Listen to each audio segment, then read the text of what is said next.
Hey troops, welcome back to the Latana Army. I'm Lit, and today we're diving into Wayfinder with something that I know some people have been asking for, which is a guide on leveling up fast. So whether you're brand new or you're just looking to speed things up, hopefully this guide's going to get you covered, and it's the newer version of the guides as well. I know there's a lot of outdated guides out there, so hopefully this will help you hit level 30 with each of your characters in no time. So without further ado, let's crack on and see what we can do in Wayfinder. Okay, so the first thing that you want to do is pick one of the core characters, and these are the characters that are unlocked as soon as you start playing the game. So Wingrave, Nis, or Silo. Now, they're the perfect place to start, and here's why. Leveling them up to 10, then 20, and then 30. So I would do that is get Silo, for example, like I did, up to level 10, then switch over to Wingrave, get him up to level 10, then switch to Nis and get her up to level 10, and then do the same up to 20 and then up to 30. And this will carry you through actually most of the main story, and it'll teach you all the different playstyles and the main mechanics of the game at the same time. Now, depending which one you like, I mean, Wingrave is your tanky healer, so he's great for learning how to take hits and support your team. Nis is like your melee assassin, so she's sneaky and she's quick, and she's perfect for those of you that, love that assassin build and like being in the thick of it. And she's also good for teaching you how to dodge as well, because, with her, if you just try and go toe-to-toe with a lot of the enemies, you will die. However, you can take on bigger groups than what you could probably expect, because her damage output is so huge. And then this Silo, who I started off with, he's who I would call my main at the moment. But with Silo, he's your ranged glass cannon, does massive damage, but again, you have to keep your distance with him, otherwise you'll end up eating dirt pretty quickly. Now, the idea here is to experiment. You've got to experiment with each of the characters, and Wayfinder is all about mixing up playstyles so that you don't get stuck on just one character. So what I would say is try them all, see what clicks with you, see what works, and go with that, and just level them up in tens. So like your first one up to 10, second one up to 10, and then after that your third one up to 10, and then just keep doing that, and then do the same up to 20 and same up to 30. And I would just, even though it's tempting to try the other characters out, and it's actually fine if you do want to try the other characters out, you might unlock Grendel early on, and you might want to use Grendel and get him up to level 10 and put him in your rotation. Whoever you pick, you're going to be learning something, so you can't really make a bad choice, which is the great thing about here in Wayfinder. Now, another thing I want to look at is Imbuments. So if we actually just go into this dungeon here, and we're not actually going to go in, but if we just look and we open this expedition up. Now, a big tip that I wish someone had told me sooner is don't be scared to jump into dungeons above your power level. So I know it sounds risky, but honestly, dying in Wayfinder isn't actually all that bad, and you're not punished for it as badly as what you are in other games. So in fact, you'll even keep your ability charges. So things like your Q skill, when you respawn, you're going to keep that. So if your stats have built all the way up, if you've got your ultimate ability almost ready, it's still going to be almost ready when you go back in. So don't worry about it. And a lot of the bosses, unless it's a main boss, but a lot of the bosses, a lot of the mini bosses, the health will stay down as well. So you can go in for a second run and actually finish him off. So it actually means on the second attempt, you're actually much, much stronger. But here's another little cheeky trick with Imbuments, and I've said this before in a video. If you look at your Imbuments here, and if I put the Chaos Imbuement on, and if you look on here, so we've got here the Mutator, so a Trickster hides within, and he will shower you with gifts while you visit. Basically going to drop bombs on you because he's a douche, right? And if you put another one on, another Chaos Imbuement, you get 20% XP bonus, but it's going to be difficult because now the Trickster's going to drop bombs on me, and they can afflict me with anything. So they might do damage over time, they might set me on fire, they can do all sorts to me. But the third Mutator slot, if you put that on, is a benefit slot. So even though you think, oh, I'm doing a level 3 dungeon, you're actually not. It's still a level 2, but it's actually made a little bit easier because your third Mutator slot is what's called a boon. And the boon actually turns the table. So if you look at this one, turned at tables, the Tricksters at Secrets revealed. You launch your own bombs that benefit you and hinder your foes. And that's the same with all of them. So if I take these off, if I clear these, just clear each one of these slots off. So if we take that off there, take you off there, and we go for the Flora Imbuments, for example. Let's put those on. What you look on there. So now the boon for this one is weapon attacks add stacking toxic damage over time to your enemies. If infected upon death, the infection will explode, spreading the infection to nearby enemies. So this third slot actually helps you. So when these people go into dungeons doing just with 2 slots on, that is the most difficult way to do it. Now, obviously, the easiest way to do it is to have none of them on, so you can take all these off and you get no extra bonuses. And if you're doing a story mission or you've got a mission that's a little bit difficult, then maybe that's the way to go. Now, you can put one of these Imbuments on, and you get 10% XP, and maybe that's about the level that you're at. Maybe you think that's about the most I can do. But don't ever go in with just 2, because if you go in with just 2, what you'll find is you will get the extra XP, which is what this video is all about, but you won't get the added bonus of the boon, do you know? And the boon is going to make everything better for you, and that is the same on all 5 of these Imbuments. So make sure that you always hit that 3rd mutator slot as well. Now, one thing I have seen in a lot of leveling guides is about potions. So let's just talk about potions for a second.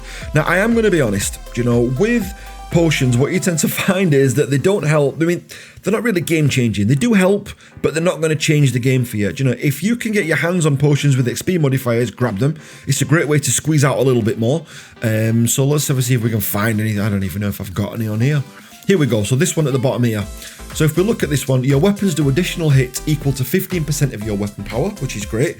And the effect has a 1 second internal cooldown, and it satiates the user, increasing all XP gains by 3%, and it lasts for 30 minutes. It's good, do you know, but 3% XP gain, it's not gonna, if you've not got it on and your friend has got it on, he's not gonna be miles in front of you at 3% gains, do you know? A little bit, but not massive. It's not enough to be a game changer. So if you have got the potions, yeah, put them on, but use something more fun. Go-Go Juice is a cool one. Increase your movement speed, and increases all XP gains. Most of the potions will give you a little bit of XP that you get on there, so it is worth popping them. But again, they're not an absolute game changer. They're not going to change your life in a massive amount of way.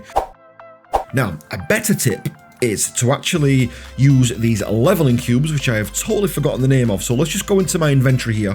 So if you hit escape or hit the menu up like you do on the consoles, and you go into your inventory and you go across to here where it says upgrade up at the top.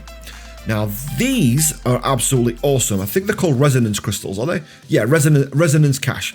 So what you actually do is, if you look now, I have actually got, before I do that, let me just show you what level I'm at here. So if we actually go back to the level that I'm at, so I am actually currently level 26 with Grendel. Now watch this for a leveling tip. So if we go to the back where we said, so on PC it's escape, inventory, and we go here to upgrade. So escape, inventory, upgrade, and we click on these resonance caches or cache. How would you even pronounce that? Someone tell me in the comments how you pronounce that. And we put these up to the top.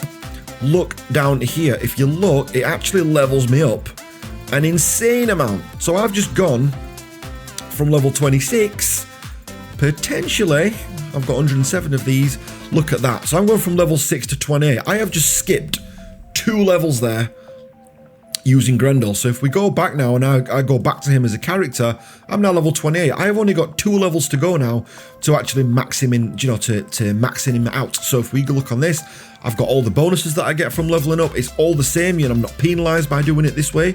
So if I go down here, I actually wanted to get I wanted to go down here, didn't I? I wanted that. This is what I wanted, but I can't get it yet. I ain't got the talent point for that yet. So you've actually gone up in the levels, and I'm now level 28. And if you look, my max health is up. All my stats have boosted up as a result, and I'm a lot stronger. So using those cubes, so again, you just go to the main menu, go to your inventory, which is here, go to your upgrades, and it's in here. What you'll find is you'll get these resonance caches, and they will actually level you up. They're absolutely awesome, and you know, use them as you level up and you'll just see a massive difference. I saved mine up for silo, so I just jumped when I was doing it because I didn't know what they were.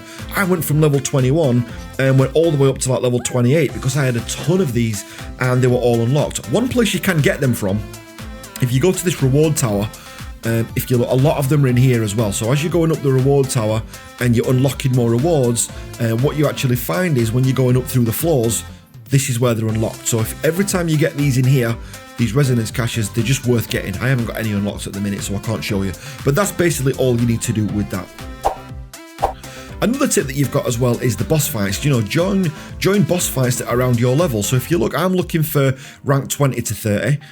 Which is where I'm looking. Now, can I do heroic stuff? Maybe not just yet, but have a look on here and look who's doing bosses. Look at the difficulty, maybe pick something like challenging, something like that. But join groups as well. If you want to level up and just learn the game a little bit more and you don't want the pressure of doing everything around it, or you're not sure where to go on your story missions, just join a group. A lot of these guys are really friendly. The community I've found so far has been really great on Wayfinder, and joining groups has just helped me massively learn certain things, and I were able to ask questions in the chat if I'm not watching YouTube videos on it or reading up on the wiki page. You can just ask questions, and better than that, you might meet people as well. Now, one other key thing as well is be doing the main story most of the time. So speaking of the main story, you know, it's worth focusing on that over wandering off to explore every corner of the map, or at least at first. Those of you that played Guild Wars 2, you get heavily rewarded for exploring. Wayfinder's not like that. It's actually the main story that's going to get you most of the XP. If you look, you get Reward Tower XP down there, 2,000. But look, this Resonance XP that you get up here, 5,830, that's too much to pass up on. So the story will naturally take you across most of the map anyway, so you're not going to miss out, and it's just packed with XP rewards. And obviously, you can see on here, we get these really, really precious Resonance caches as well, which is something we absolutely need. My final tip as well is that you do actually get rested XP. So if you go to your apartment and you travel back to there, now I've not decorated this yet, this is maybe something I could do on another video, but if you do go back to your main house and you actually log out here, you do get a little bit of rested XP. Now, it's not massive, it's a bit like with the potions. It's not a game changer for your leveling, but every little helps. If you put all these things together, so pop 2 potions, have rested XP from your, you know, staying at Sanctuary at your house, it actually all helps. You know, it's all something that means when you're grinding out levels, it just goes a little bit quicker. Even watching this video, I've hardly done anything, and you guys have seen me go up 2 levels. This is the fastest way to level and get all your characters up there. And I've actually already got Wingrave, Nis, and Silo up to 30. I've got Grendel here now up to level 28, so a few more dungeon runs, he'll be maxed out as well. Then I can get onto Venomous, which I'm really excited about as well, so that'll be pretty cool. But there you go, folks. That is pretty much everything that you need to know on how to level up fast in Wayfinder. So, you know, from experimenting with core characters, smashing dungeons above your power level, and using those sneaky yellow cubes, that you're now armed with everything that you need to get to level 30 in no time. So look, if this guide has helped you out, you know, let me know in the comments. If you've got anything extra to add, let me know in the comments as well. I would absolutely love to know. And if you're new to the Latana Army channel, hit that subscribe button. There's way more Wayfinder guides that I've got on here as well, and I'm, you know, always happy to see you guys. Love to interact with you in the comments. We're now at a stage, because obviously I'm relaunching this channel for what used to be a Fortnite Save the World channel, for those of you that are still here right now. You know, what you will find is that I'm just trying to build up the channel bit by bit. So what's great is that at the minute now, at the size that we're at, I can pretty much reply to almost all comments. So let me, you know, hit me up in the comments. I would love to chat, and I will catch you guys on the next one. Thanks for watching, guys.